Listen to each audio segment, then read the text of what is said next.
Hello, once again welcome you back to the session. In previous session we have seen concern to what you mean by grammar, what you mean by context free grammar, about the derivation we have seen, and we have seen the parsed and the syntax tree, and regarding the ambiguity of the grammar we have seen. In this session we learn about left recursion. First thing, let us discuss what actually mean by left recursion.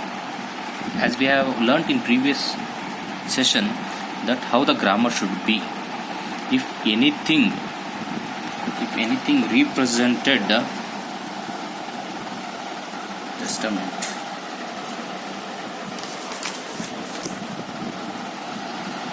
If anything that represented in this form, A implies A alpha. As we have seen, the grammar should be in the form like in leftmost side we should have only one vertex, and the rightmost side we might have a terminal or the vertex or the combination of anything including null. Okay, if any grammar is represented in this form, A implies A alpha, you can see here in leftmost side we have a symbol named as A, and at the rightmost part the symbol, the same what we have in the leftmost side, the same thing has been called here. If any grammar represented in this form, we call as a left recursion. Let us see what happens if the grammar is left recursion. Consider this example: E implies EA or EB or EB. Okay, let us elaborate it. If you want to derive something from this grammar, let me think, we need to start with the start node. Here the start node or the root node is E. Let us start with E. E has different productions, that is EA or EB or AB. Okay. Maximum possibility that E can be replaced as EA or EB or AB. Okay. Let us see here. Let me think. E has a replacement as EA. Okay. EA. And again you can see here, again the leftmost part, again E, again this can be replaced as EA, again we will get E, again this can be replaced as EA. How long we need to replace E as E with these productions, where again we call the name itself the E.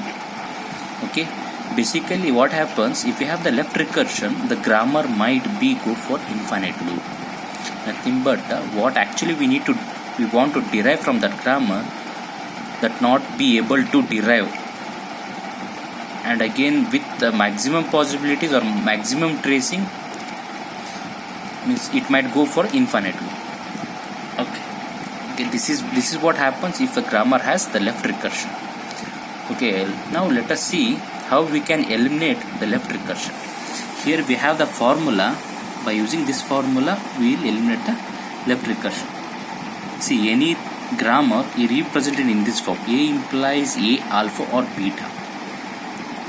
Okay, if this is the case, if your grammar in this form, then you can represent or replace, instead of this production rule, you can represent like this. You can see here A can be beta A dash. Here A dash is a new symbol. Okay, and what that A dash represents, that again we are elaborating it. A dash implies alpha A dash or null.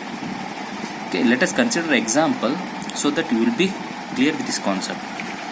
Let us think. You can see here we have a grammar. E implies E plus T or T. T implies T into F or F. F implies open brace E close or ID. This is our grammar. Okay. You can see here this grammar contains the left recursion. As you can see here, left hand side what symbol we have, again the right hand side it starts with the same symbol. E implies E plus T. Okay, same thing you can see here, T implies T star F, same symbol is repeating.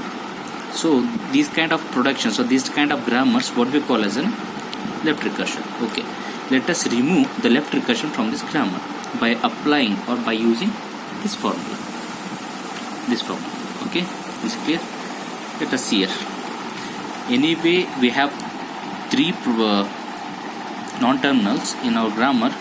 Let us check one by one. In each statement you can say this is left recursion statement. left recursion. In this production or in this statement also we have the left recursion. What about this thing? F open, no, we don't have any left recursion in this statement. So we need to remove the left recursion from E and T. Let us start with one by one. Let us first eliminate left recursion from this statement. Consider this statement: E implies E plus T or T. You can see here, if we substitute, you can see here this production is of this form: A implies A alpha or beta, which we have discussed over here. A implies A alpha or beta. Okay. See here. Once we have seen that if the grammar in this form, we can replace or we can substitute with the productions like this. Okay. The same thing what we are doing here. In place of A, you can see here, in place of A we have E, in place of A we have E, and remaining part what we left with is alpha. This is the value of alpha and this is the value of beta. Okay, same thing we need to substitute in that formula. The formula says that A implies beta A dash. The first we need to start with A. Here A is what? E. Okay, E implies beta position is what? T, and later we have A dash. Okay.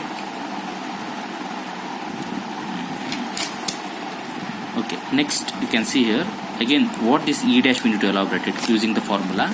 E dash implies, first we have the alpha A dash. You can see here alpha A dash. Alpha, in place of alpha you can see here we have plus T. We have substituted as plus T.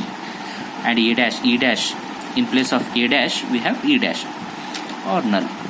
Once it is done, we can see here the generated grammar is not a left recursion. Okay, we have eliminated it. Okay, once again you can check here, this we have done with means we have processed it and we have eliminated the left recursion. Let us see for the next one. In this statement you can see here T implies, again it has the left recursion, T implies T. Okay, again we are applying the formula. By applying the formula and substituting A, alpha and beta value in that formula, we'll get these expression. According to this formula, we have the substitute as A implies A alpha or beta can be replaced as what? A implies beta A dash implies alpha A dash or null, right? In place of A we have T. Okay, as usual we are writing it, and A implies beta A dash. Beta's position is value F. Okay. What about A dash? A dash, in place of A it is T, means T dash. Okay. Again, in next A dash implies, the formula is what? A dash implies alpha A dash or null, right? A dash is here in this position. A dash is what? T dash. T dash implies star F T dash or null. Okay. Once we have substituted, again you can see here what we got from this statement is this thing. Again it is non-left recursive. Okay, remaining statement we left with this production. Okay, this anyway this production doesn't have the left recursion. Once after eliminating, this is what our grammar looks like. You can see here E implies T dash, E dash implies plus T dash or null, T implies F T dash, where T dash implies star F T dash or null, F implies, how we have written this thing? Instead of the first production statement, we have written this thing. You can see here we have written this thing. Next, instead of this statement we have written these two statements and remaining as it is. This is how we can eliminate the left recursion. Hope the concept is clear. Thank you.